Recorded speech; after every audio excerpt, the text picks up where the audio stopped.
kita akan melanjutkan pembahasan kita di minggu yang lalu tentang personil bimbingan dan konseling yang ada di sekolah.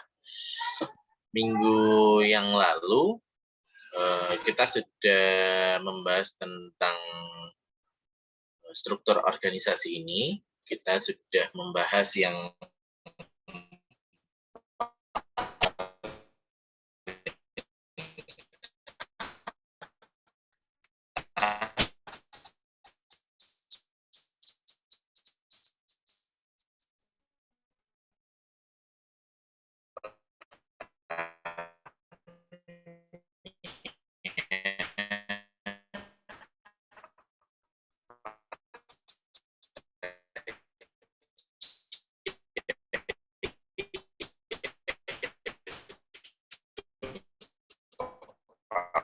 sekolah dan wakil kepala sekolah. Kita akan lanjutkan dengan bimbingan dan konseling selanjutnya. Guru BK dan juga guru BK-nya cukup, kalau tidak cukup kita lanjut di sekolah. Admin, sebutannya mungkin admin, ada TU tata usaha atau staf administrasi gitu ya. Itu juga bagian dari kegiatan bimbingan dan konseling yang ada di sekolah. Staf tata usaha atau staf administrasi ini personil yang memiliki tugas utamanya berkaitan dengan hal-hal administrasi, persuratan, dokumen, dan juga penyimpanannya. Nah, apa saja peran dari staf administrasi dalam bimbingan dan konseling? Yang pertama, dan juga koordinator guru BK dalam mengadministrasikan seluruh kegiatan bimbingan dan konseling di sekolah. Nah, jadi karena bimbingan dan konseling itu merupakan bagian dari sistem pembelajaran yang ada di sekolah, maka sebenarnya BK itu juga tidak bisa mengeluarkan surat sendiri selain tata persuratan yang dilakukan oleh staf administrasi. Nah, itu kenapa staf administrasi ini juga merupakan salah satu bagian dari personil bimbingan dan konseling, karena dia berurusan dalam hal-hal mengadministrasikan seluruh kegiatan bimbingan dan konseling di sekolah. Jadi seperti mencatat agenda, kemudian mengeluarkan surat, entah itu surat pemberitahuan informasi tertentu, menyiapkan kegiatan, misalnya ada pengumpulan data, angketnya akan disiapkan oleh staf administrasi, kemudian surat panggilan orang tua, surat kolaborasi dengan pihak eksternal sekolah, dan juga kegiatan penyimpanan surat-surat tersebut, baik itu yang sifatnya rahasia ataupun sifatnya biasa, itu dilakukan oleh staf administrasi. Nah, karena sifatnya ada beberapa hal yang rahasia gitu ya, jadi mungkin berkaitan dengan permasalahan siswa. Nah, ini staf administrasi ini juga memiliki kode etik tersendiri. Jadi untuk hal-hal yang sifatnya privasi atau rahasia, staf administrasi ini tidak boleh untuk membocorkan rahasia tersebut. Jadi istilahnya dia hanya menjalankan tugas untuk bisa mengeluarkan surat atau mengantarkan surat gitu ya. Tapi dia tidak boleh istilahnya tidak boleh membahas isi surat tersebut di luar kewenangannya sebagai staf administrasi. Hampir sama misalnya dengan kalau di hal-hal yang lain gitu ya, misalnya tim pembuat soal ujian itu kan juga merupakan guru-guru atau dosen-dosen kalau soal SBMPTN atau SBMPTN atau ujian masuk gitu ya. Itu kan dibuat oleh dosen-dosen sendiri. Nah, dosen yang membuat itu pun juga tidak boleh membocorkan kepada orang-orang terdekatnya gitu ya, kepada saudara-saudaranya yang mau masuk gitu. Jadi sifatnya memang dirahasiakan. Jadi ada banyak hal yang sifatnya rahasia, yang itu terkait dengan profesi, maka dalam dunia profesional kita perlu untuk menjaga kerahasiaan. Jadi walaupun kita tahu, tidak boleh diutarakan, tidak boleh disinggung-singgung, utamanya kepada pihak-pihak yang berkepentingan. Jadi tidak boleh misalnya menyindir siswa saat bertemu, nak, saya kemarin ke rumahmu ngantar surat ke orang tuamu, misalnya kayak gitu. Itu tidak boleh untuk dilakukan.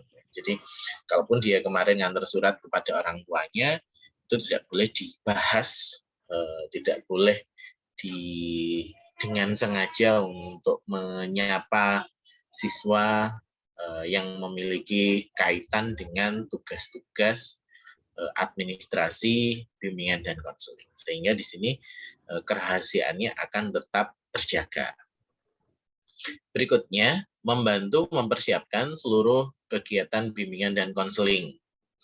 Jadi misalnya tadi guru BK mau mengumpulkan data, butuh menggandakan angket misalnya, maka akan dibantu oleh staf administrasi untuk entry data hasil angketnya, itu juga bisa dibantu oleh staf administrasi. Begitupun dengan istilahnya penyimpanan hasilnya, gitu. Itu juga dibantu oleh staf administrasi. Ada satu lemari khusus, biasanya bukan lemari yang diekspos gitu ya, bukan lemari yang bisa dilihat isinya, yang berisi tentang hasil-hasil atau istilahnya buku pribadi dari para siswa. Berikutnya, tugas staf administrasi yang ketiga, yaitu membantu menyiapkan sarana yang diperlukan dalam layanan bimbingan dan konseling. Hal-hal yang terkait dengan kebutuhan-kebutuhan yang bisa memperlancar alat, bahan, ataupun sumber dana gitu ya, yang dibutuhkan agar kegiatan bimbingan dan konseling itu bisa berjalan dengan lancar, ini juga dibantu oleh staf administrasi. Kemudian yang keempat, yaitu membantu melengkapi dokumen tentang siswa, seperti catatan kumulatif siswa. Nah, jadi ada banyak hal, misalnya yang catatan kumulatif ini artinya catatan, kumpulan catatan dari para siswa. Jadi biasanya para siswa itu punya satu map atau satu buku tertentu yang isinya mulai dari prestasi, nilai-nilai per semesternya seperti apa, kemudian presensi atau kehadiran setiap harinya seperti apa, rekap permasalahannya juga ada. Nah, itu dibantu juga oleh staf administrasi untuk melengkapi dokumen-dokumennya, misalnya tentang presensi siswa di 1 tahun terakhir seperti apa, itu bisa dikelola atau dilengkapi oleh staf administrasi, sehingga nanti para siswa ini memiliki catatan map pribadi yang lengkap, mulai dari kehadiran, prestasi, permasalahan, dan lain-lain, sehingga itu nanti yang akan dijadikan bahan pertimbangan apabila ada siswa-siswa yang perlu dibantu untuk mengatasi permasalahannya. Jadi catatan kumulatif ini bisa berguna kalau sewaktu-waktu dibutuhkan data-data yang terkait dengan permasalahan atau kumpulan catatan pribadi, akademik, sosial maupun karir dari para siswa. Jadi itu peran dari staf administrasi atau staf tata usaha sekolah dalam membantu kegiatan bimbingan dan konseling. Jadi hal-hal yang terkait administrasi ini dibantu oleh staf tata usaha. Berikutnya yaitu koordinator guru bimbingan dan konseling. Nah, di sebuah sekolah itu bisa saja terdapat lebih dari satu guru BK. Kalau di SMA biasanya ada minimal tiga gitu. Minimal 3, 4, atau 5 atau 10 guru BK.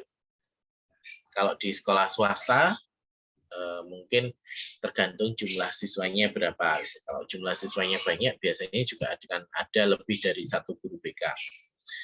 Nah, jika di sebuah sekolah itu terdapat lebih dari satu guru BK, maka guru BK ini harus memilih satu orang koordinator. Satu orang koordinator yang nantinya akan bertanggung jawab untuk mengkoordinasikan pembagian tugas, pembagian wewenang, pembagian tanggung jawab yang harus dilakukan oleh masing-masing guru BK. Nah, koordinator ini pun juga biasanya sekaligus menjadi guru BK yang bekerja juga. Jadi misalnya di satu sekolah ada 3 orang guru BK. Guru BK yang pertama nanti ngajar di kelas 10, guru BK yang kedua ngajar di kelas 11, guru BK yang ketiga ngajar di kelas 12. Nah, ini agar semuanya bisa berjalan lancar, itu perlu dipilih satu koordinator. Misalnya guru yang kedua tadi, yang ngajar di kelas 11, itu dijadikan koordinator guru BK. Jadi dia akan berperan double, jadi koordinator guru BK sekaligus menjadi guru BK yang juga bertugas di kelas 11. Nah, sebagai koordinator untuk mengkoordinasikan pembagian tugas dari guru bimbingan dan konseling, ada beberapa hal yang perlu dilakukan oleh koordinator bimbingan dan konseling. Yang pertama, yaitu mengkoordinir atau mengkoordinasikan para guru pembimbing atau guru BK dalam hal memasyarakatkan pelayanan bimbingan dan konseling, menyusun program, melaksanakan program, mengadministrasikan kegiatan bimbingan dan konseling, menilai atau mengevaluasi program, dan juga mengadakan tindak lanjut dari hasil evaluasi program tersebut.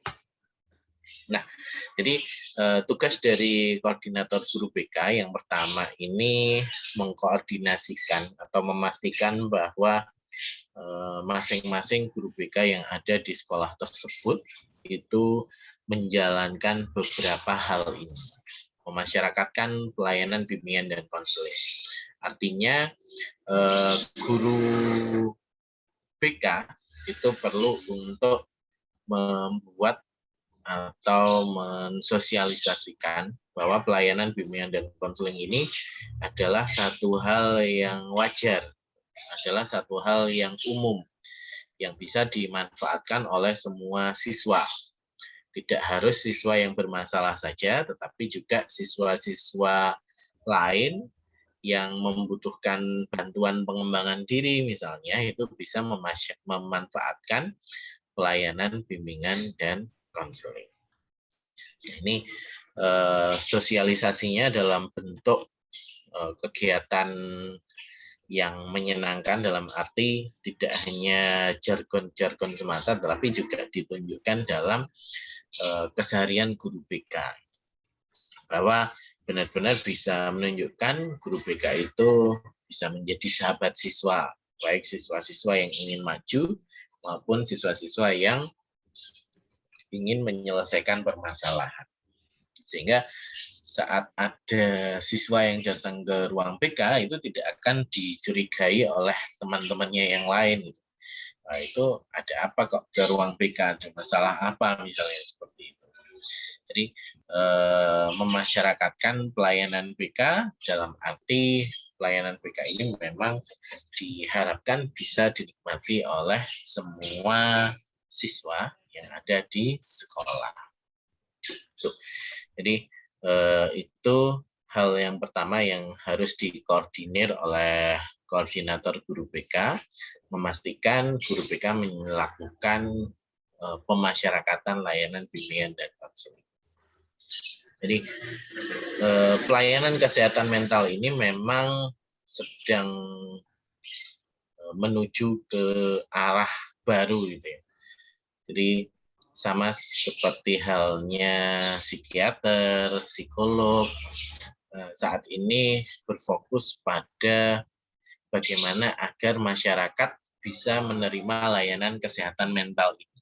Jadi kalau zaman dulu kalau ke psikolog itu kan dianggapnya misalnya kurang iman, kurang bersyukur sampai bisa menyebabkan stres atau depresi seperti itu kan ya.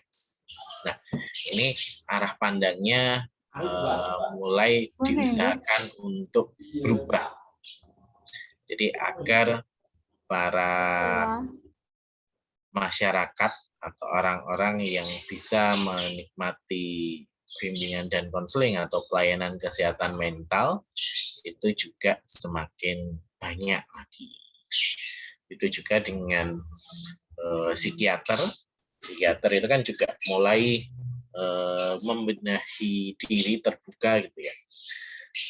Kalau dulu pasiennya disebut dengan orang gila gitu ya, sekarang diorientasikan sebutannya dengan ODGJ, orang dengan gangguan jiwa. Artinya orangnya tetap normal tapi sedang mengalami gangguan jiwa yang bisa saja disembuhkan. Nah, sama seperti halnya bimbingan dan konseling sebagai salah satu kegiatan kesehatan mental di sekolah, berusaha untuk mengubah cara pandang para siswa, para guru yang ada di sekolah agar lebih mudah untuk menerima layanan BK, lebih memasyarakatkan layanan BK. Tidak hanya menangani siswa yang bermasalah saja, tapi juga semua siswa yang memang membutuhkan pelayanan bimbingan dan konseling untuk berkembang atau meningkatkan potensinya ke arah yang lebih maksimal.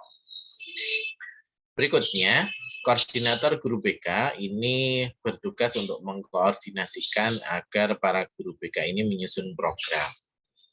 Nah, jadi dalam penyusunan program BK itu perlu dilakukan yang namanya analisis kebutuhan atau need assessment. Analisis kebutuhan ini biasanya dengan cara bertanya atau menyebarkan angket. Siswa itu membutuhkan materi apa saja untuk disampaikan. Nah, ini antara kelas 10, kelas 11, dan kelas 12 itu bisa saja kebutuhannya berbeda. Sehingga koordinator guru BK ini perlu untuk mengkoordinasikan siapa yang akan menyusun program di kelas 1, menyusun program di kelas 2, menyusun program di kelas 3. Itu yang perlu untuk dikoordinasikan oleh koordinator. Berikutnya, melaksanakan program, memastikan bahwa masing-masing guru BK bekerja dengan melaksanakan program yang sudah disusun.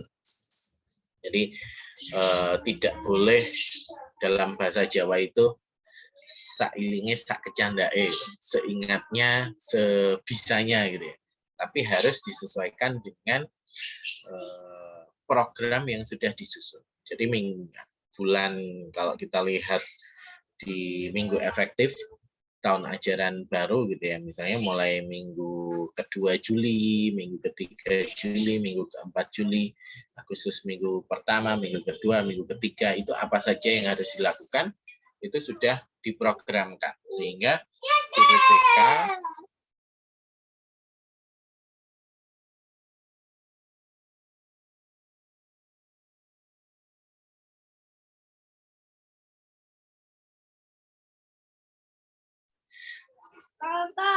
sehingga para guru BK dalam melaksanakan kegiatan bimbingan dan konseling di setiap minggunya itu harus berpedoman kepada program yang sudah disusun.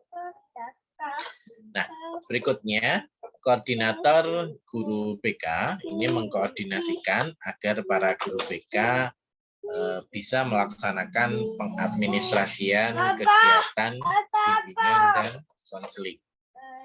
Jadi kegiatan apa saja yang sudah berjalan itu harus bisa ditunjukkan buktinya, harus bisa dibuktikan bahwasanya ini sudah berjalan dengan baik, misalnya seperti itu, bahwasanya program yang harus terlaksana di Agustus minggu pertama misalnya itu sudah berjalan, yang Agustus minggu kedua sudah berjalan misalnya, dengan cara melihat catatan administrasi atau laporan kerja yang disusun oleh guru BK-nya. Berikutnya yaitu menilai program atau mengevaluasi program. Jadi koordinator guru BK ini perlu memastikan bahwa setiap guru BK itu melakukan yang namanya evaluasi program. Evaluasi program ini gunanya untuk apa? Gunanya untuk melihat apakah sebuah program yang sudah disusun dan dilaksanakan itu berhasil atau tidak. Nah, kalau berhasil, maka program yang sama ini bisa diterapkan lagi untuk tahun depan. Tapi kalau misalnya kurang efektif, perlu diperbaiki misalnya dari segi materinya atau dari segi strategi penyampaiannya, itu bisa diperbaiki caranya agar bisa diterapkan lagi programnya di tahun depan. Nah, kalau misalnya ternyata programnya benar-benar tidak efektif, tidak efisien, maka program tersebut juga bisa saja dihilangkan, tidak dilaksanakan lagi di tahun depan. Jadi gunanya evaluasi atau penilaian program itu untuk melihat apakah programnya sudah berjalan atau belum. Berikutnya mengadakan tindak lanjut. Misalnya tadi ada program-program yang perlu diperbaiki, disesuaikan materinya atau strateginya, dilakukan dengan tindak lanjut berupa perbaikan program. Berikutnya, tugas koordinator guru BK yaitu membuat usulan kepada kepala sekolah dan mengusahakan terpenuhinya tenaga, sarana, dan prasarana. Jadi koordinator guru BK ini yang memastikan atau maju ke kepala sekolah dari program-program yang sudah disusun oleh masing-masing guru BK, dari kebutuhan-kebutuhan program tersebut, kemudian diusulkan kepada kepala sekolah. Misalnya alat, bahan, tempat yang dibutuhkan apa saja selama 1 semester ke depan atau 1 tahun ke depan. Kemudian misalnya jumlah tenaganya masih kurang,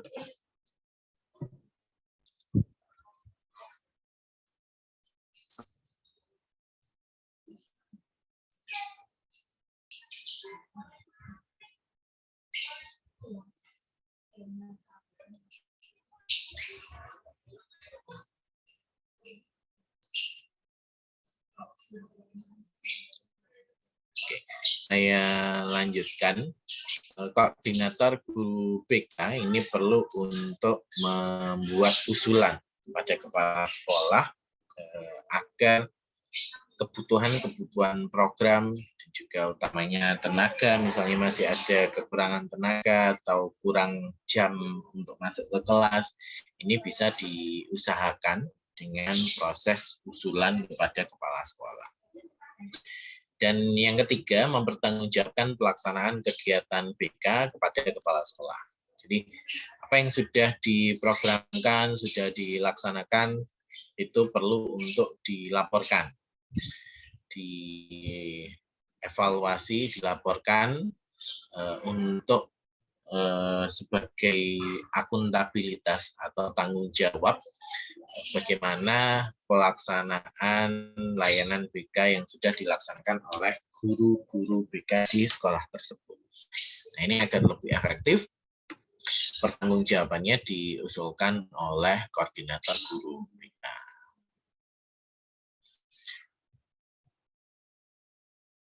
adalah peran dari guru BK atau konselor.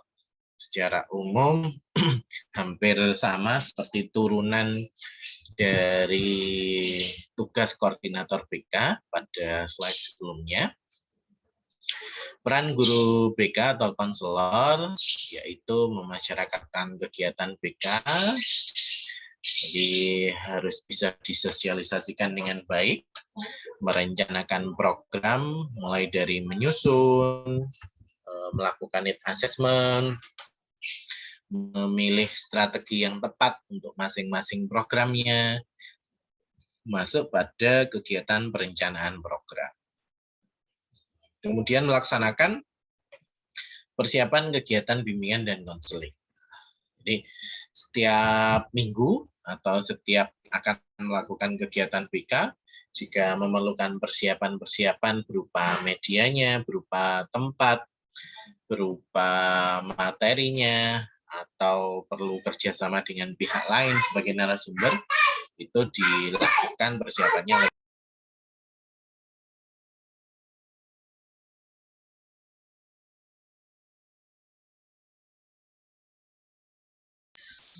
Kemudian yang keempat, melaksanakan layanan pada berbagai bidang bimbingan sesuai dengan jumlah siswa yang menjadi tanggung jawabnya. Jadi program bimbingan dan konselingnya harus berisi berbagai bidang, mulai dari bidang akademik, bidang pribadi, bidang sosial, bidang karir yang bisa mendukung kebutuhan para siswa, baik di bidang akademik, bidang pribadi, penerimaan dirinya, pengaturan emosi, regulasi diri, di bidang sosial terkait dengan interaksi sosial, keterampilan sosial, bidang karir sesuai dengan arah karir lanjutan, sekolah lanjutan yang dia pilih perlu untuk dilaksanakan oleh guru BK. Berikutnya, melaksanakan kegiatan pendukung bimbingan dan konseling. Misalnya tadi kalau ada hal-hal yang diperlukan dalam mendukung tersukseskannya program BK, perlu untuk dilakukan kegiatan pendukung. Melakukan evaluasi proses dan hasil layanan BK, apakah prosesnya sudah berjalan lancar, sudah berjalan sesuai yang direncanakan, dan bagaimana hasilnya terhadap para siswa. Apakah para siswa sudah bisa merasakan manfaatnya, sudah berhasil untuk membantu siswa, ataukah belum? Kalau belum, maka perlu dievaluasi hasil.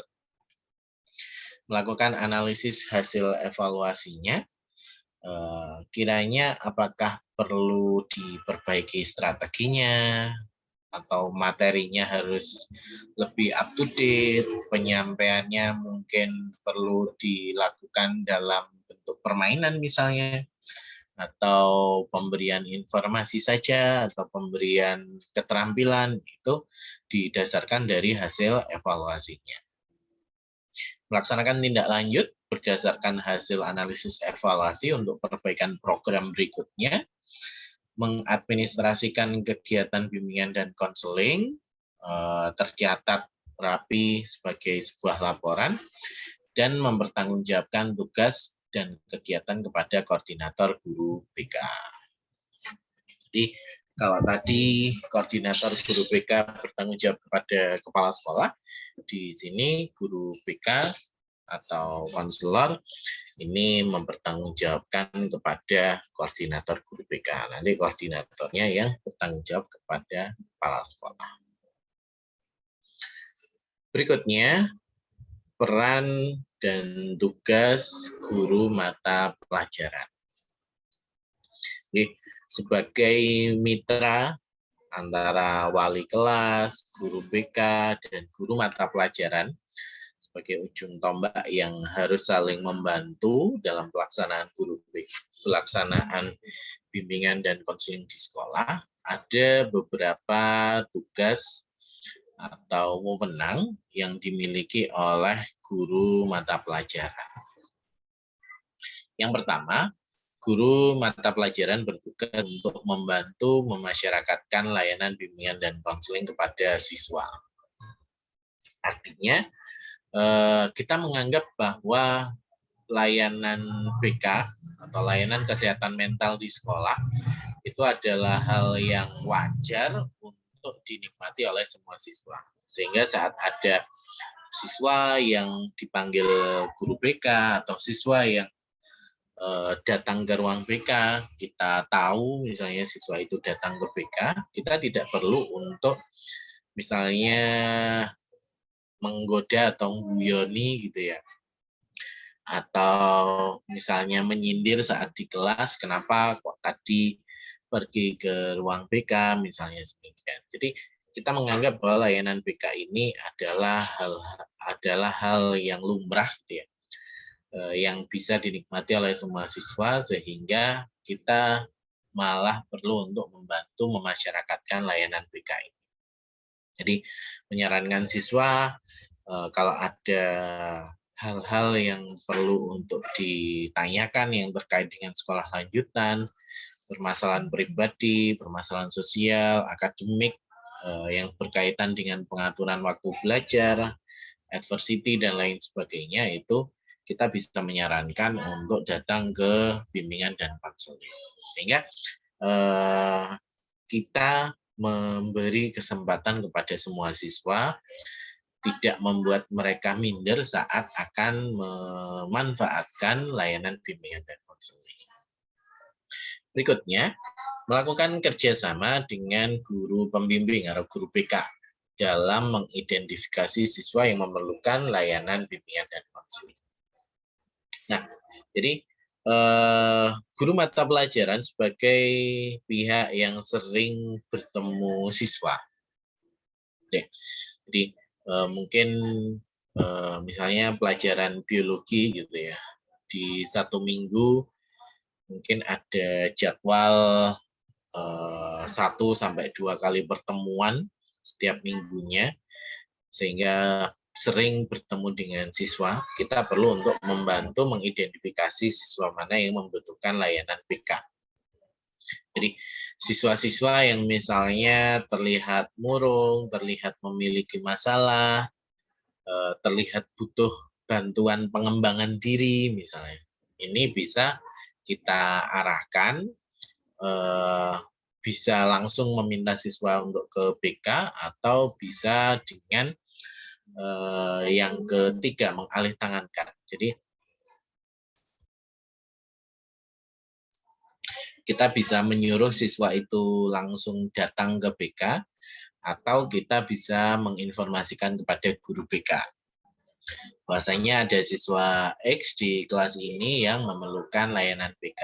Monggo atau silakan guru BK untuk memanggil siswa tersebut.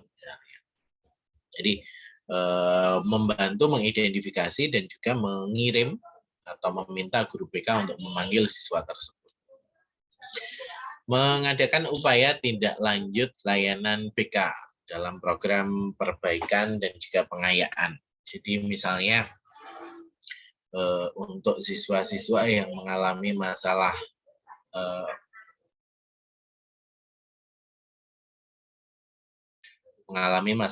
pribadi yang berdampak terhadap kemampuan akademiknya, perlu untuk dilakukan kegiatan remedi misalnya, atau perlu pengayaan atau enrichment, maka di sini guru mata pelajaran perlu untuk membantu.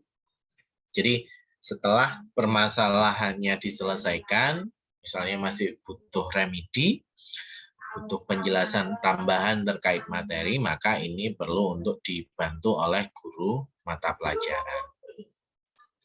Berikutnya, memberikan kesempatan kepada siswa untuk memperoleh layanan bimbingan dan konseling dari guru pembimbing. Misalnya, ada siswa yang dipanggil guru BK saat jam pelajaran, maka kita bisa memberikan kesempatan kepada siswa untuk boleh meninggalkan kelas, memenuhi panggilan guru BK terlebih dahulu misalnya, sehingga guru mata pelajaran bisa membantu secara tidak langsung agar siswa tersebut bisa mendapatkan jalan keluar dari permasalahannya. Berikutnya, peran guru mata pelajaran yaitu membantu untuk mengumpulkan informasi yang diperlukan dalam rangka penilaian layanan BK. Jadi guru mata pelajaran biasanya dimintai pendapat tentang bagaimana menurut mereka layanan BK yang sudah berjalan. Apa hal-hal yang perlu diperbaiki, hal-hal apa saja yang sudah baik dan perlu dipertahankan. Nah, ini bisa disampaikan, biasanya ada evaluasi tiap akhir semester, itu guru mata pelajaran bisa memberikan masukan atau informasi yang diperlukan dalam rangka evaluasi BK. Berikutnya, ikut serta dalam program layanan BK. Jadi sebagai salah satu tugas mengajar, mendidik, membimbing, maka guru mata pelajaran ini perlu untuk ikut serta dalam program layanan BK. Contohnya misalnya berpartisipasi dalam kegiatan pendukung seperti konferensi kasus. Konferensi kasus itu apa? Nah, konferensi kasus ini biasanya terjadi pada masalah-masalah yang rumit, masalah-masalah yang besar, di mana nantinya akan dilaksanakan sebuah konferensi. Tentu saja ini sudah sepengetahuan siswa. Siswa sudah diberikan informasi akan dilakukan konferensi kasus. Itu biasanya ada kepala sekolah, ada wali kelas, ada guru BK, ada orang tua, ada pihak eksternal yang perlu untuk dilibatkan. Misalnya kalau masalah narkoba itu polisi atau BNN, dengan BKKBN, dengan dokter, dengan psikolog, dengan psikiater atau dengan dosen, tergantung permasalahan yang akan dikonferensikan itu seperti apa. Nah, di sini guru mata pelajaran juga perlu untuk berpartisipasi. Misalnya nilai terjelek siswa ada di mata pelajaran biologi gitu ya. Maka nanti guru biologi yang mengajar akan diminta untuk hadir juga di konferensi kasus sehingga bisa memberikan gambaran bagaimana kondisi akademik siswa tersebut. Nah, nantinya dalam konferensi kasus ini siswa akan mendapatkan banyak pandangan dari berbagai pihak, tidak di-judge gitu ya, tidak seperti pengadilan gitu ya, tapi dicarikan jalan keluar terbaik apa yang bisa diambil untuk penyelesaian masalah siswa tersebut. Jadi saat diperlukan, guru mata pelajaran ini perlu untuk berpartisipasi dalam konferensi kasus. Berikutnya, berpartisipasi dalam upaya pencegahan munculnya masalah siswa dalam pengembangan potensi. Jadi, guru mata pelajaran sebagai orang yang sering bertemu dengan siswa, ini perlu untuk menyampaikan apabila ada siswa yang sepertinya potensinya bisa lebih baik lagi, tapi dia punya hambatan, itu bisa dicegah dengan cara ya segera diajak ngobrol siswanya, misalnya perlu bantuan apa yang dia bingungkan misalnya. Sehingga kita bisa membantu, guru mata pelajaran bisa membantu agar pengembangan potensinya ini bisa berjalan dengan baik, tidak malah menjadi sebuah permasalahan. Contoh, misalnya ada siswa yang sangat pandai, mungkin kalau di tes itu IQ-nya ada di atas rata-rata. Nah, siswa ini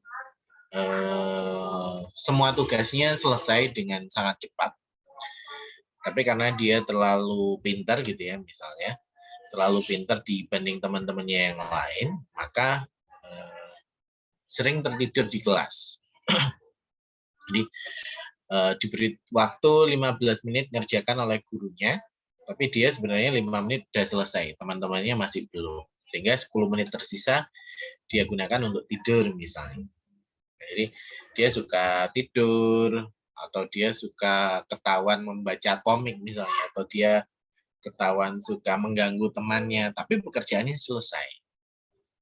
Nah, ini kan berarti ada potensi yang besar gitu ya, kecerdasan yang besar, namun tidak bisa disetarakan dengan teman-temannya yang ada di kelas. Nah, ini perlu untuk dibantu. Jadi, bagaimana dia bisa mengontrol diri, bagaimana dia bisa mengembangkan potensinya agar hal-hal besar yang ada dalam dirinya ini bisa termanfaatkan. Jadi, kita kalau menemui siswa-siswa istimewa seperti itu perlu untuk menyediakan diri, membantu, mengajak dia ngobrol misalnya. Nanti ketemu permasalahannya apa, kalau kita bisa bantu maka kita akan bantu, kalau tidak bisa direferal atau dialih tangankan kepada guru BK, biar nanti guru BK yang membantu bagaimana penyelesaian masalahnya. Sehingga nanti mungkin bisa sampai konferensi kasus gitu ya, dalam arti yang positif, misalnya diminta untuk pindah ke kelas olimpiade, atau pindah sekolah ke sekolah yang ada akselerasinya, misalnya seperti itu. Jadi saat kita melihat para siswa kita itu punya potensi yang sebenarnya bisa dikembangkan, tapi ada hambatan, ini kita perlu untuk berpartisipasi, mengambil bagian dalam membantu mencari informasi apa sebenarnya yang dibutuhkan oleh siswa tersebut. Berikutnya yaitu peran dari wali kelas. Nah, wali kelas atau sebagai orang tuanya para siswa yang ada di sekolah ini sebenarnya adalah orang yang bertanggung jawab kepada anak-anak di kelas tersebut. Hanya saja biasanya ada pada saat-saat tertentu wali kelas ini nggak ngajar di kelasnya sendiri gitu. Jadi mungkin sudah kehabisan pengaturannya gitu ya, sehingga wali kelas tidak ngajar di kelasnya, sehingga dia tidak bisa ketemu langsung dengan para siswanya secara intens seperti halnya guru mata pelajaran yang ngajar di kelas tersebut. Jadi ada hal-hal yang positif dan juga hal-hal yang jadi kelemahan saat kita menjadi wali kelas. Nah, apa saja sebenarnya tugas-tugas dari wali kelas ini? Yang pertama, membantu guru pembimbing dalam melaksanakan layanan yang menjadi tanggung jawabnya. Jadi memberikan izin kepada para siswa yang ada di kelasnya, misalnya guru BK akan berkoordinasi dengan wali kelas, misalnya mau manggil siswa A karena mau kunjungan ke rumahnya, ada permasalahan tertentu misalnya. Maka wali kelas ini juga perlu untuk mengizinkan misalnya, atau malah ya udah nanti ke rumahnya sama saya aja misalnya, seperti itu. Jadi membantu guru pembimbing atau guru BK untuk melaksanakan layanan di kelas yang menjadi tanggung jawabnya. Berikutnya, yang kedua, membantu memberikan kesempatan dan kemudian bagi siswa, khususnya di kelas yang menjadi tanggung jawabnya untuk mengikuti layanan BK. Jadi mungkin ada beberapa sekolah yang model kalau meninggalkan kelas gitu ya, izin untuk meninggalkan kelas itu harus minta izin ke wali kelasnya. Maka kalau modelnya seperti itu, ada siswa yang izin mau ke BK untuk konsultasi atau dipanggil, perlu untuk diberikan kesempatan dan juga kemudahan bagi siswa untuk datang ke ruang BK. Berikutnya yang ketiga, memberikan informasi tentang siswa yang ada di kelas yang menjadi tanggung jawabnya untuk memperoleh layanan BK.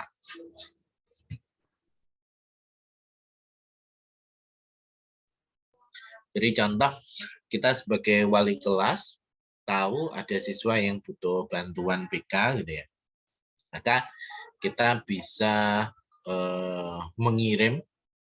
meminta siswa tersebut untuk datang ke BK, ngantar siswa ke BK, atau memberikan info kepada guru BK agar siswa ini dipanggil.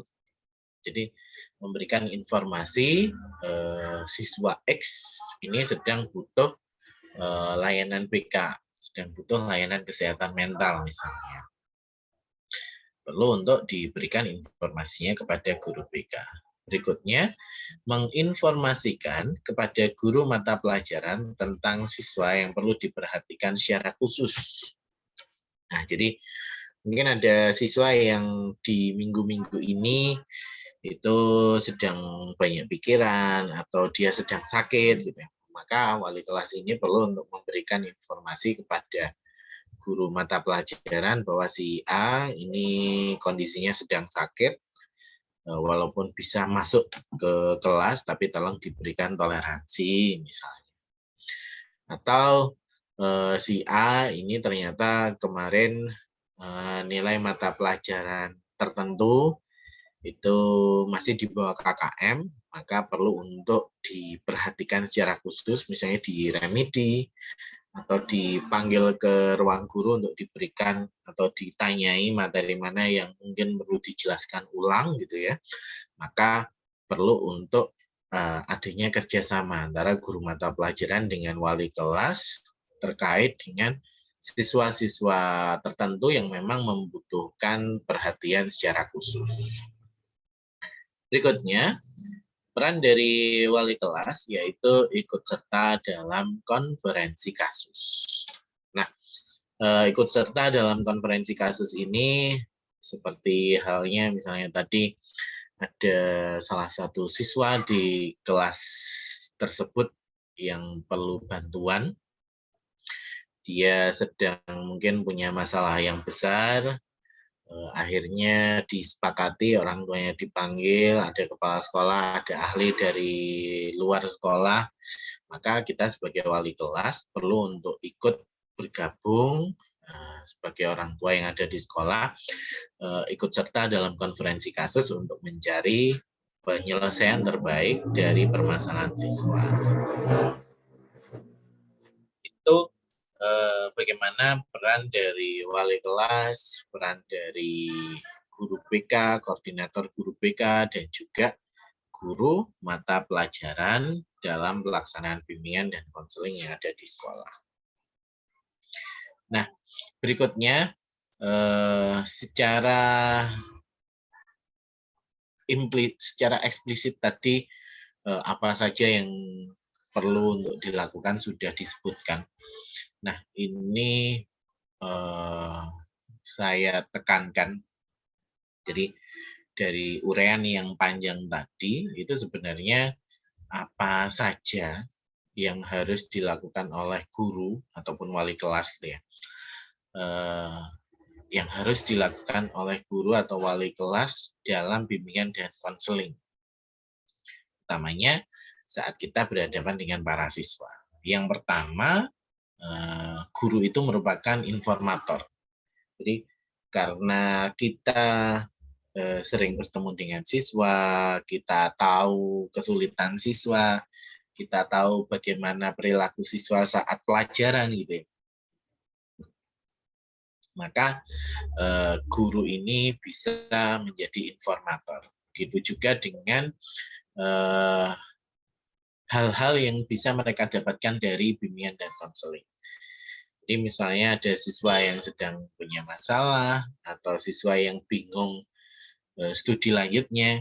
Nah, kalau kita punya waktu sebagai guru, boleh kita layani curhatan mereka. Tapi kalau misalnya karena kita mungkin jam mengajarnya harus pindah-pindah, cukup sibuk gitu ya, maka kita bisa memberikan informasi bahwa mereka bisa datang kepada bimbingan dan konseling untuk bisa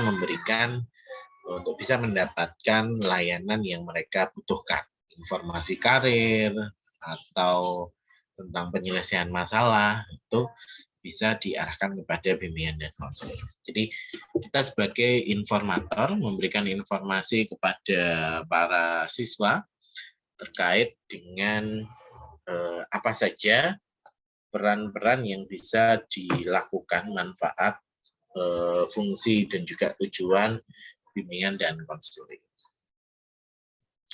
Berikutnya, guru sebagai fasilitator. Jadi, kita sebagai orang yang sering bertemu dengan siswa dalam proses pembelajaran, maka saat kita bertemu dengan para siswa kita perlu untuk merasa perlu untuk memberikan informasi preventif tertentu, misalnya tentang paling gampang gitu ya, menjaga kesehatan misalnya, bagaimana menghindari stres, bagaimana mengatur waktu agar mereka tidak kesulitan dalam mengerjakan tugas misalnya. Itu adalah hal-hal preventif yang bisa kita sampaikan kepada para siswa, ataupun secara kuratif, misalnya kita menemukan siswa yang punya masalah, menunjukkan gejala punya masalah gitu ya. Di kelas murung, sering tidur misalnya, atau biasanya ceria kok sekarang murung misalnya. Nah, bisa saja kita memberikan layanan kuratif, mendengarkan cerita yang ingin disampaikan. Kalau kita bantu ya kita bantu, kalau tidak bisa membantu ya paling tidak didengarkan atau diminta untuk ke guru BK, sehingga dari proses sering bertemu dengan siswa ini, mengidentifikasi para siswa, kita bisa tahu mana-mana siswa yang punya masalah yang perlu dibantu, informasi apa saja yang diperlukan oleh para siswa, misalnya tentang keterampilan belajar, tentang bagaimana mengatur waktu belajar seperti tadi, atau kalau pelajarannya dalam tanda petik susah gitu ya, butuh perjuangan bagaimana kita meningkatkan adversity kita agar kita bisa tahan banting gitu ya. Nah, itu perlu kita sampaikan kepada para siswa. Jadi tidak hanya mengajarkan materi pelajaran kita saja, tapi juga memberikan informasi atau memberikan wawasan keterampilan belajar apa yang dibutuhkan dalam keseharian. Nah, guru juga bertugas atau memiliki tugas sebagai mediator. Jadi tadi misalnya guru BK-nya misalnya tidak punya jam untuk masuk ke kelas sehingga tidak bisa bertemu siswa secara langsung gitu ya. Guru ini bisa menjadi mediator, misalnya memberikan informasi siswa mana yang perlu dipanggil untuk dibantu, siswa mana saja yang membutuhkan informasi khusus terkait studi lanjutnya. Nah, ini guru bisa menjadi mediator. Guru bisa mengirim, meminta siswa untuk datang, menemani siswa ke ruang BK, atau memberikan informasi kepada guru BK agar memanggil siswa tersebut sebagai mediator untuk bisa menjembatani komunikasi antara siswa dengan guru BK. Berikutnya, guru sebagai motivator. Jadi dalam memberikan pelajaran di kesehariannya, menyampaikan materi pelajaran, kita juga perlu untuk memotivasi para siswa. Misalnya kita tahu ada siswa yang punya masalah, kita motivasi agar mereka mau datang ke BK, agar mereka bisa mengembangkan diri dengan lebih baik lagi. Kita juga memotivasi dalam arti, udah kamu pergi ke BK, boleh meninggalkan pelajaran saya dulu misalnya. Jadi kita memotivasi, memberikan kesempatan para siswa agar bisa mendapatkan layanan bimbingan dan konseling, baik untuk preventif maupun untuk kuratif. Dan yang terakhir, guru merupakan kolaborator dalam arti sebagai sesama pendidik yang ada di sekolah. Guru ini memiliki peran untuk menjadi kolaborator atau rekan kolaborasi, saling membantu dalam hal menyampaikan materi, dalam hal membantu penyelesaian masalah siswa, gitu ya. Jadi misalnya dibutuhkan kerjasama antara guru dengan guru BK, seperti tadi, ada siswa yang punya masalah belajar yang disebabkan oleh masalah pribadinya, gitu. Saat guru BK sudah berhasil membantu penyelesaian masalah pribadinya, maka guru mata pelajaran bisa menjadi kolaborator, yaitu membantu untuk penyelesaian masalah akademiknya. Jadi diberikan misalnya remedial teaching, dipanggil untuk mendapatkan penjelasan ulang materi apabila diperlukan, sehingga permasalahan belajarnya bisa tertuntaskan dengan baik. Nah, itu saudara-saudara, peran dari seluruh struktur organisasi bimbingan dan konseling yang ada di sekolah, mulai dari kepala sekolah, wakil kepala sekolah, tata usaha atau staf administrasi, wali kelas, koordinator BK, guru BK, dan juga guru mata pelajaran. Silahkan apabila ada pertanyaan, boleh disampaikan.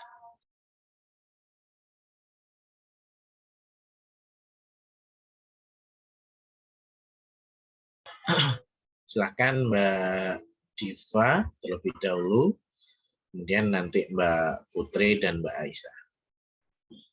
Baik, Pak, terima kasih untuk waktunya. Sebelumnya perkenalkan, nama saya Diva Asna Subroto dengan NIM K43211028, izin bertanya. Tadi melihat banyaknya tugas dari guru BK ya Pak, sebenarnya apakah ada jumlah maksimal siswa dan minimal siswa bagi guru BK dalam melaksanakan layanan bimbingan konseling? Atau pembagiannya ini hanya sekadar setiap guru BK di sekolah melayani jumlah siswa yang sama rata? Jadi per gurunya itu melayani siswa sama rata gitu Pak, adil gitu? Atau ada cara-cara khususnya gitu? Seperti itu Pak, terima kasih. Terima kasih Mbak Diva. Berikutnya Mbak Putri, silakan.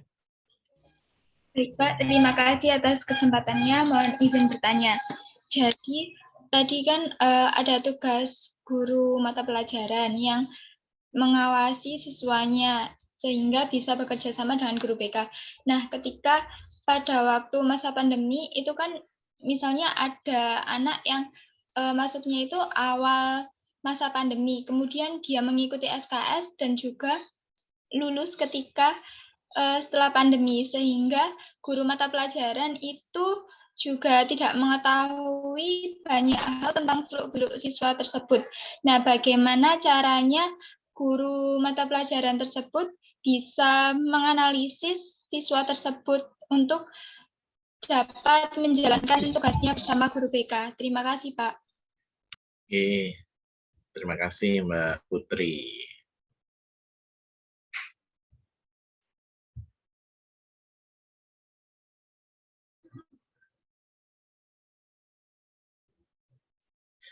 Silakan Mbak Aisyah.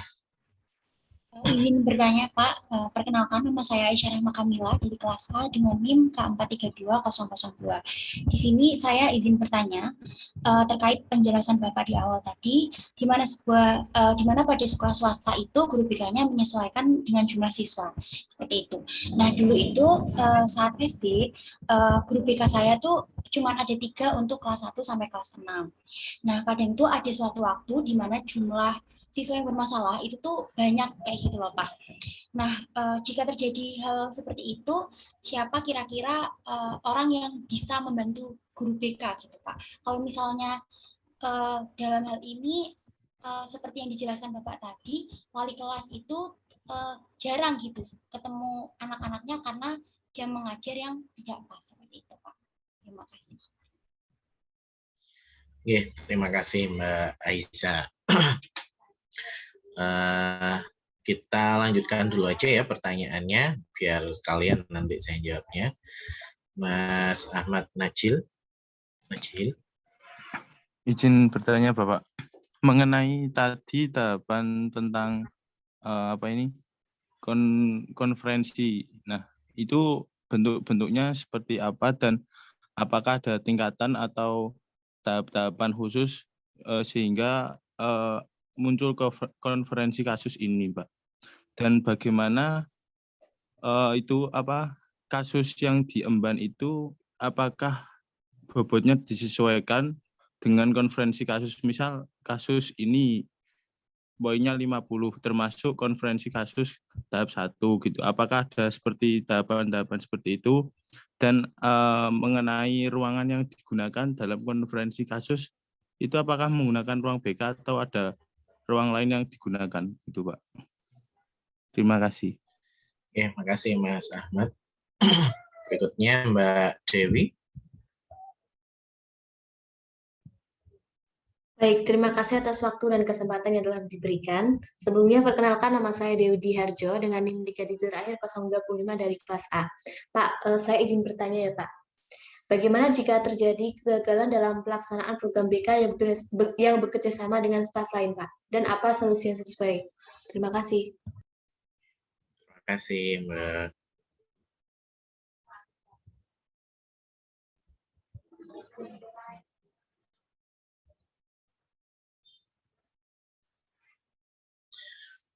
Berikutnya Mbak Roberta Eksa.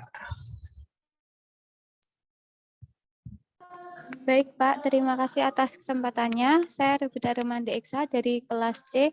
Izin bertanya Pak, kan di BK itu kan kita juga sebenarnya sebagai pelayanan kalau misalkan ada siswa yang mengalami kendala begitu untuk mencurahkan kepada BK. Nah, tetapi di masa pandemi ini kan sulit untuk bertemu secara langsung antara pihak BK dan juga siswa. Nah, saya izin bertanya bagaimana solusinya agar siswa juga tetap dapat berkomunikasi dengan baik kepada BK di masa pandemi seperti ini, Pak. Terima kasih, Pak.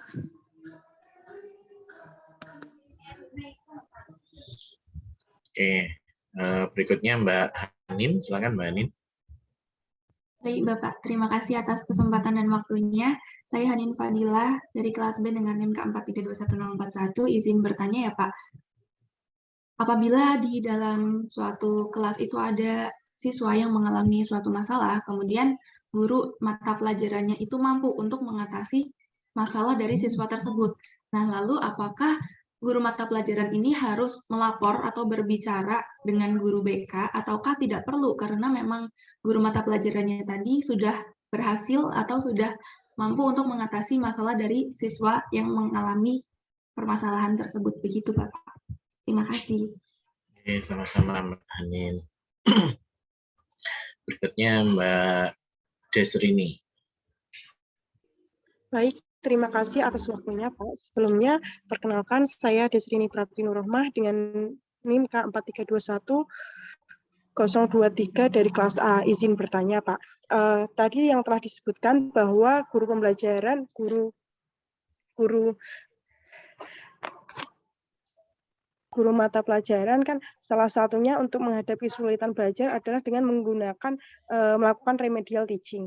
Nah, mengapa pengalaman saya itu kok remedial teaching yang dilakukan itu hanya untuk dominan, guru-guru itu hanya untuk memperbaiki nilai, rapat gitu loh Pak. Bukan untuk memahami, tetapi untuk memperbaiki nilai, hanya begitu Pak. Nah, itu bagaimana sih Pak? Ya, terima kasih Mbak Desrini. Oke, ini ada 1, 2, 3, 4, 5, 6, 7, 8 pertanyaan. Mudah-mudahan nanti bisa terjawab semuanya. Baik, tadi ada pertanyaan dari Mbak Diva, kemudian hampir mirip dengan Mbak Aisyah tentang jumlah guru BK dan juga bagaimana sih pembagian tugas berdasarkan jumlah siswa gitu ya. Nah, sebenarnya untuk pembagian jumlah siswa itu ada kondisi idealnya. Kondisi ideal itu dihitung berdasarkan waktu yang bisa dikelola oleh guru BK di sebuah kelas. Jadi jam kerja guru itu kan satu minggunya itu 24 jam. Kalau dibagi 5 hari kerja itu ya sekitar 5 jam sehari. Nah, itu sudah jam kerja yang cukup besar atau cukup panjang gitu ya. Sehari harus bekerja 5 jam, menemui siswa selama 5 jam, mulai dari jam 7 misalnya sampai jam 2, dipotong istirahat gitu ya. Maka jam kerja 5 kelas atau 5 jam sehari itu sudah maksimal. Kalau lebih dari 24 jam, dikhawatirkan nanti kurang maksimal. Nah, kalau dengan hitungan yang sama seperti tadi, artinya satu guru BK itu harusnya juga mengajar dengan 24 jam. Atau kalau dibuat dalam jumlah kelas, bisa antara 5 sampai 6 kelas. Jadi satu guru BK itu harusnya mengurusi 5 atau 6 kelas maksimal. Karena kalau sudah, ya mungkin saudara-saudara bisa membayangkan gitu ya. Jadi ngurusi satu anak yang bermasalah saja itu belum tentu dengan waktu misalnya 1 minggu, 2 minggu, 3 minggu itu bisa selesai. Mungkin butuh waktu yang relatif panjang. Sehingga jumlah 5 kelas untuk satu guru BK itu sebenarnya itu jumlah yang sudah cukup besar.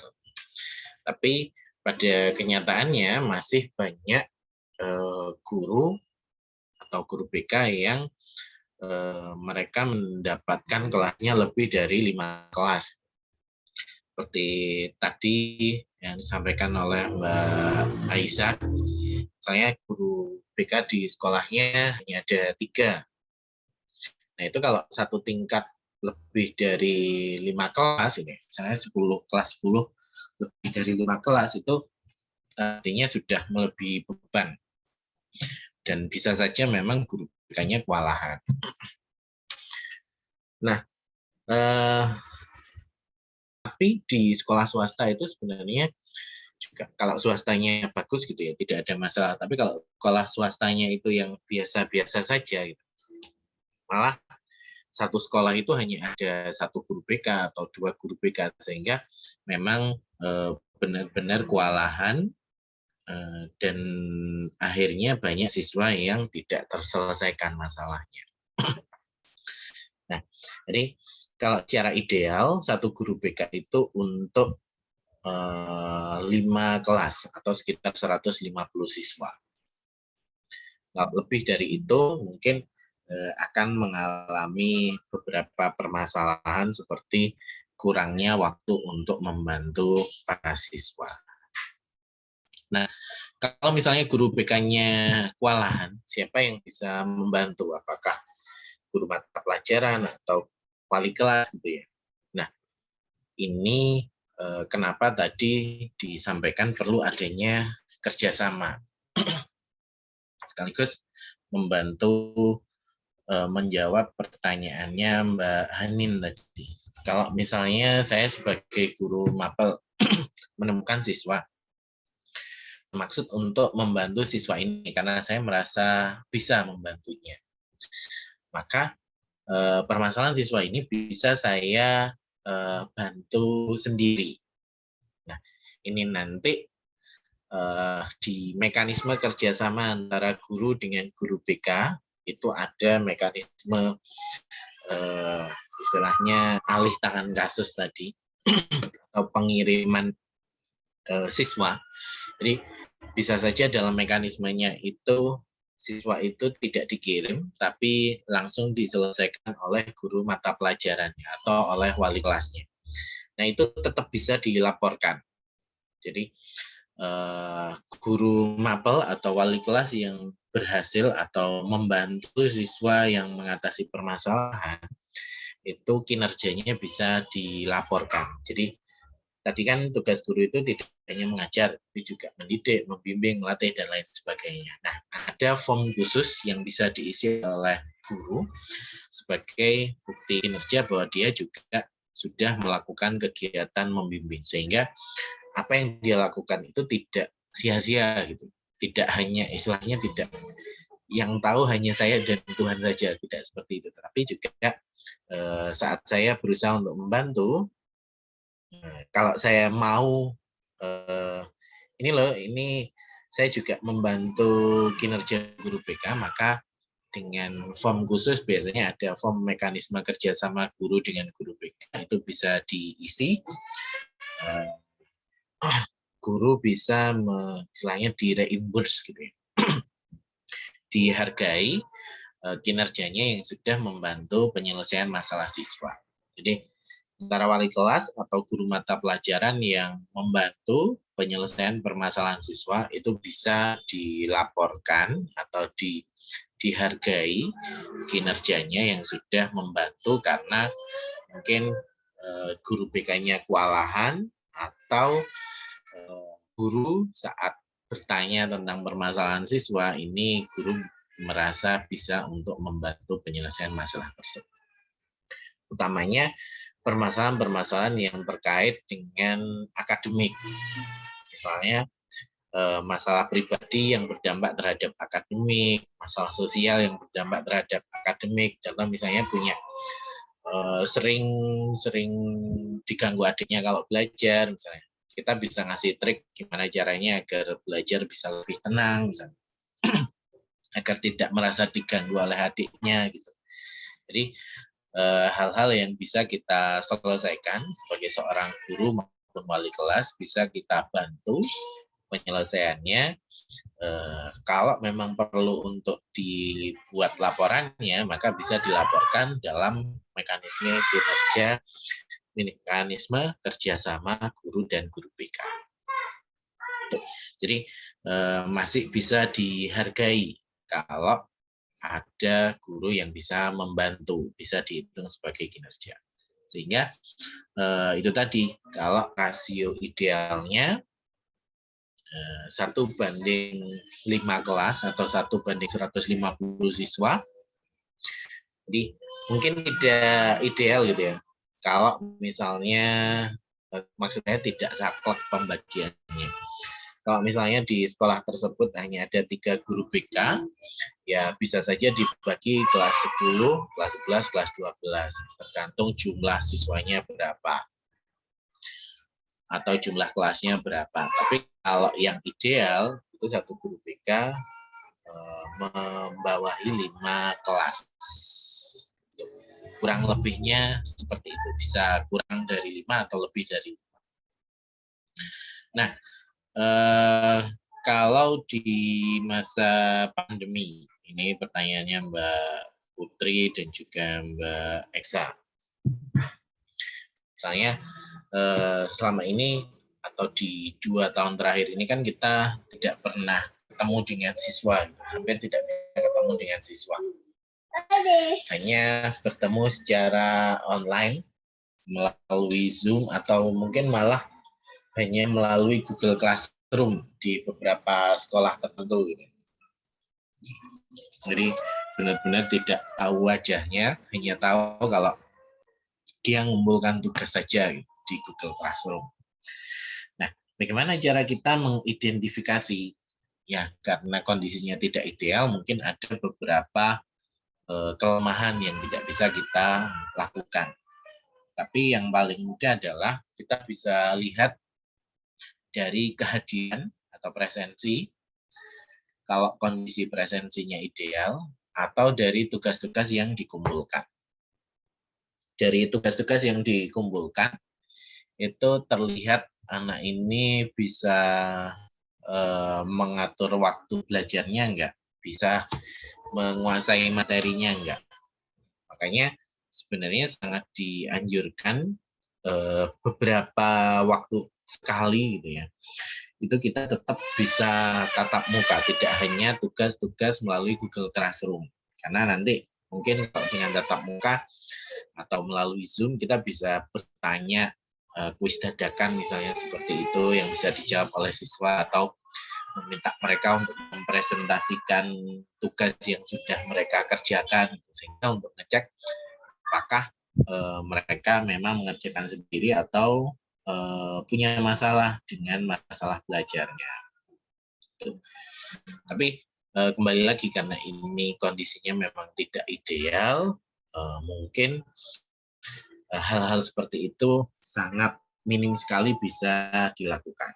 Nah, sebenarnya di sisi lain, dilihat dari pengumpulan tugas, atau mungkin biasanya guru BK tetap mengumpulkan data, dalam arti nyebar angket,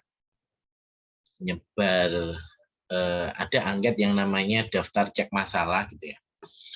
Permasalahan apa saja yang sedang dialami oleh siswa itu bisa dilaporkan di angket tersebut, sehingga guru BK tetap bisa mengidentifikasi permasalahan-permasalahan yang dialami siswa itu apa saja.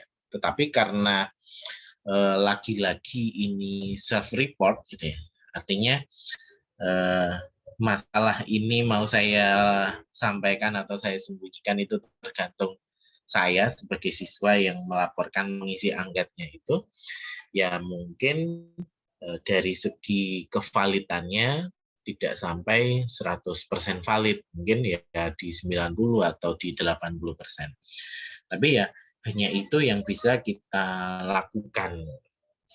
Jadi melalui model self-report angket, tugas, atau mungkin dari chatting grup WA, atau secara berkala mungkin di chat oleh guru BK-nya untuk menanyakan kabar dan lain sebagainya.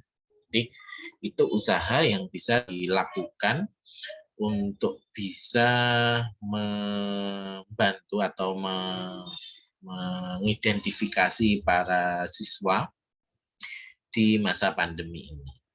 Jadi karena memang kesulitan bertemu, maka kita hanya mengandalkan self-report saja. Siapa siswa yang mau dibantu istilahnya, maka akan kita bantu. Kalau dia menyampaikan saya punya masalah, maka ya itu yang bisa kita bantu. Karena memang ya itu saja yang bisa dilakukan di masa pandemi. Jadi itu yang bisa dilakukan guru BK atau guru untuk mengidentifikasi kesulitan para siswa di masa pandemi. Jadi hanya mengandalkan self-report dan juga kejujuran siswa untuk bisa menyampaikan permasalahannya.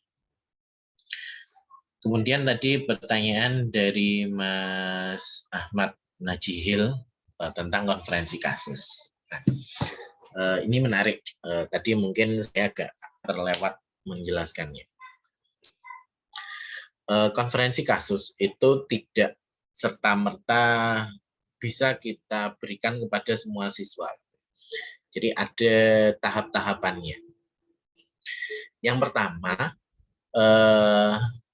siswa yang mengalami masalah ini, dia sudah harus ditangani secara private oleh guru BK-nya. Jadi istilahnya konseling yang rahasia gitu ya, hanya dia dan konselornya yang tahu.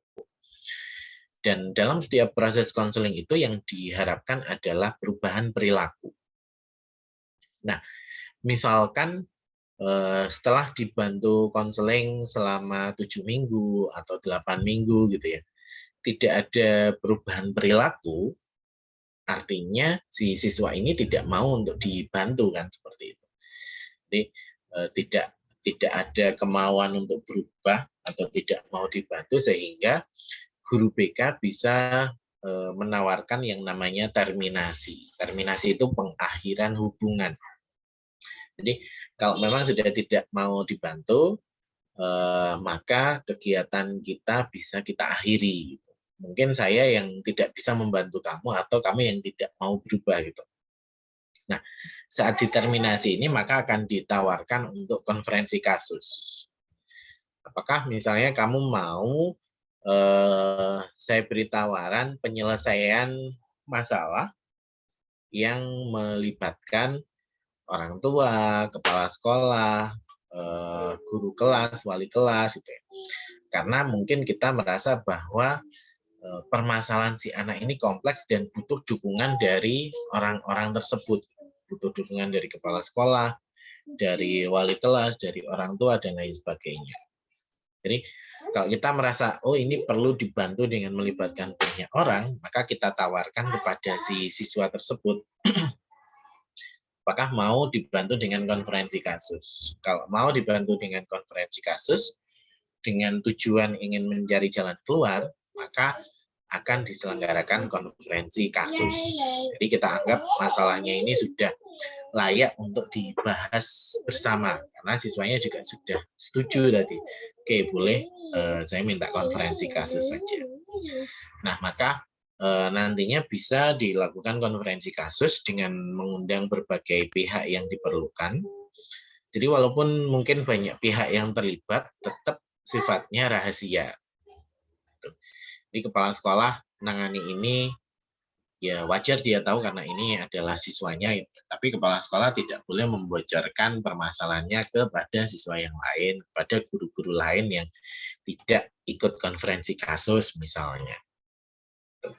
Jadi ruangannya bisa di ruang BK atau di ruang kepala sekolah karena juga melibatkan kepala sekolah. Biasanya kepala sekolah punya ruang rapat yang tertutup gitu ya, yang private itu bisa digunakan untuk konferensi kasus.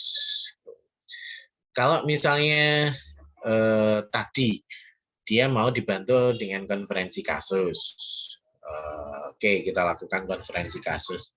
Tapi kalau sudah dibantu dengan konseling berminggu-minggu, tidak ada perubahan, tidak mau berubah gitu ya, diakhiri oleh guru BK-nya atau oleh guru mata pelajaran, itu juga boleh. Gitu. Artinya saat siswa ini sudah dibantu tidak mau berubah, kemudian ditawari konferensi kasus juga nggak mau, lantas apa yang bisa kita lakukan? Kita bisa melakukan benar-benar terminasi. Ya udah, kalau kamu tidak mau dibantu, maka kalau ada masalah ke depannya, maka itu akan jadi tanggung jawabmu sendiri.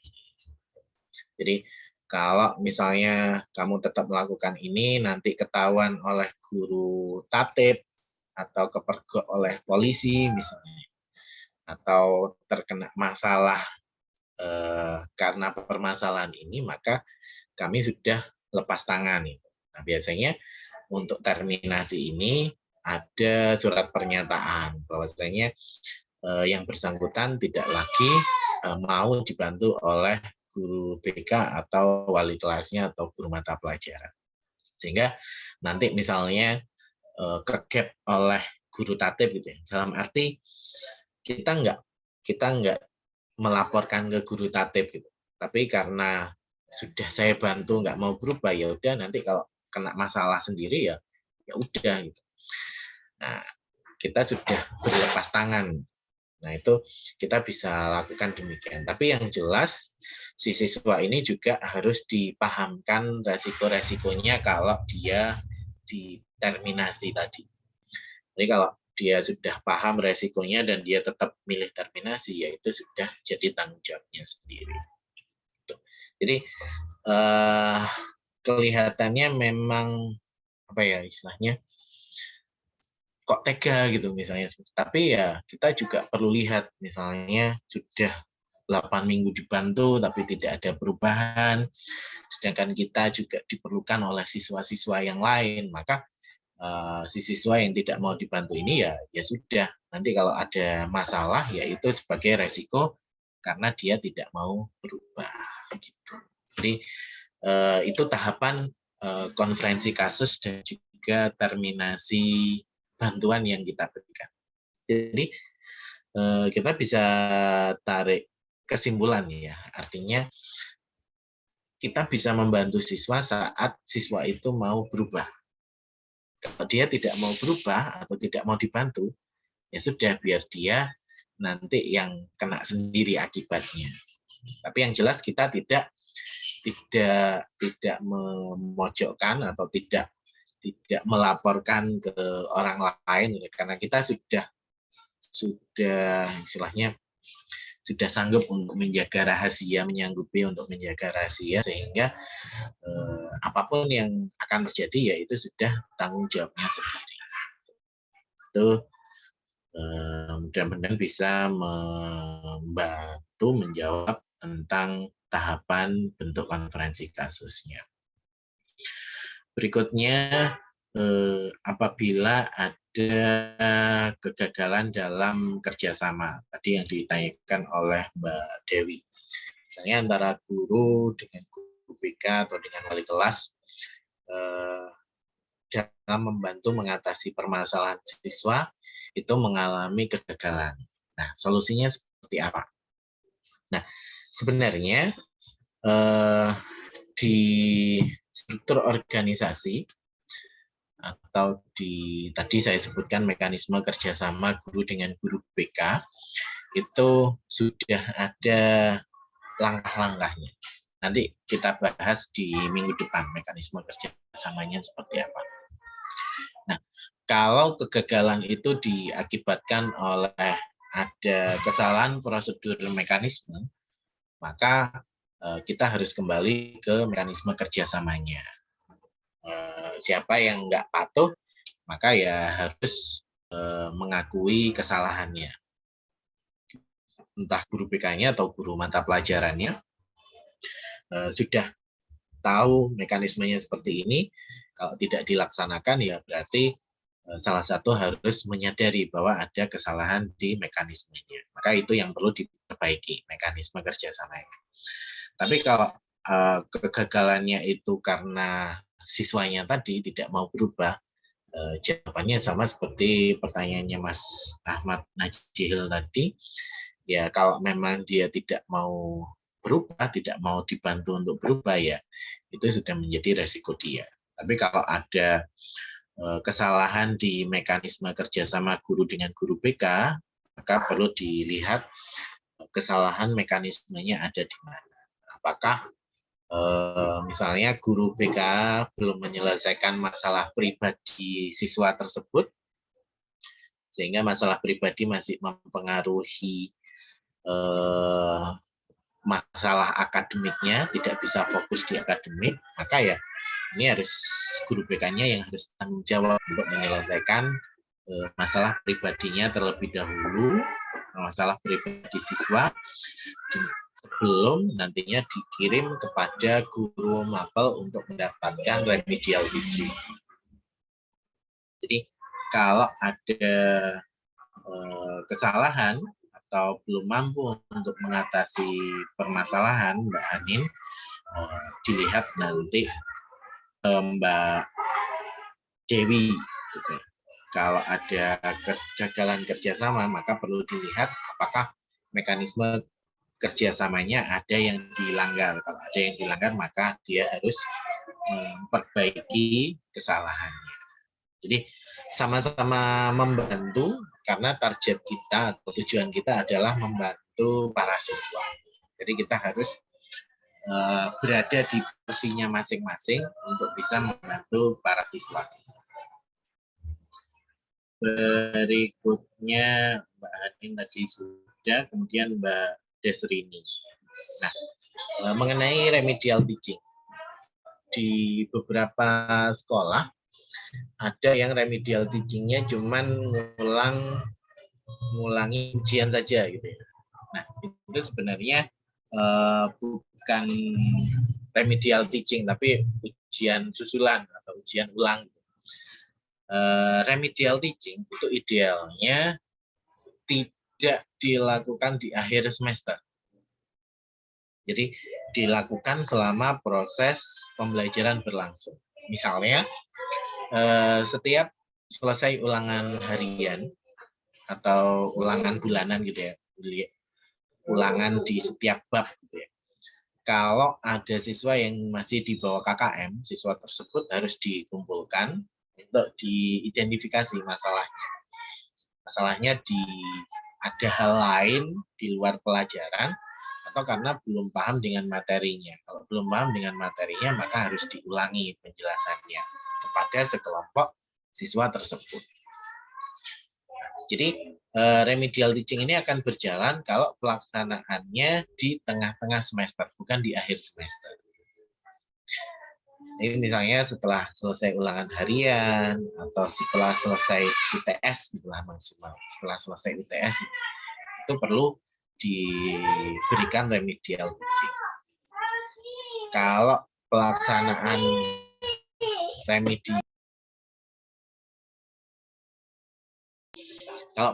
remedinya itu di akhir semester, maka biasanya tergesa-gesa gitu ya. Akhirnya hanya melakukan ujian remedi saja, tidak memberikan penjelasan ulang. Nah, mungkin di sini di teman-teman dulu sempat ada yang merasakan remedial teaching yang beneran gitu ya. Mungkin nanti bisa berbagi pengalaman gitu. Bisa kita bahas di pertemuan berikutnya. Nanti di pertemuan ke-13-14 akan ada pembahasan tentang diagnosis kesulitan belajar dan juga penyelesaiannya. Salah satu yang kita bahas adalah remedial teaching. Nah, nanti teman-teman yang pernah merasakan remedial teaching yang sesungguhnya bisa berbagi pengalaman. Kalau saya pribadi, saya dulu di sekolah juga waktu SMP SMA itu juga pernah kena remedi, dan remedinya itu dijelaskan ulang. Jadi sepulang sekolah itu dikumpulkan di dalam kelompok-kelompok sesuai dengan mata pelajaran yang masih kurang. Itu diberikan pelajaran tambahan atau diremedi di bab tertentu, di mana siswa-siswa ini itu nilainya masih di bawah KKM. Dan nanti setelah, biasanya kalau remedi di tempat saya dulu selama 1 bulan gitu ya. Jadi misalnya setiap Senin selama 1 bulan gitu, 4 kali pertemuan dijelaskan kembali subbab sebelum ulangan yang nilainya jelek tadi. Nah, itu dijelaskan kembali. Nanti di akhir bulan akan ada ujian lagi untuk melihat apakah nilainya sudah bisa meningkat atau masih kena remedi lagi. Jadi kalau saya pengalaman di sekolah saya di SMP sama SMA dulu demikian. Jadi ada pelajaran remedi sepulang sekolah. Mungkin nanti kita bisa bahas di subbagian diagnosis kesulitan belajar, berbagi tentang bagaimana pelaksanaan remedial teaching yang bisa bermanfaat bagi para siswa. Oke. Saya rasa sudah terjawab semua pertanyaannya dari Mbak Diva, Mbak Putri, Mbak Aisyah, Mas Ahmad, Mbak Dewi, Mbak Roberta Eksa, Mbak Hanin, dan Mbak Desri ini. Mudah-mudahan bisa bermanfaat bagi kita semua. Karena waktunya juga sudah habis, kita akan lanjutkan perkuliahan kita minggu depan. Terima kasih saudara-saudara yang sudah hadir pada sore hari ini. Mudah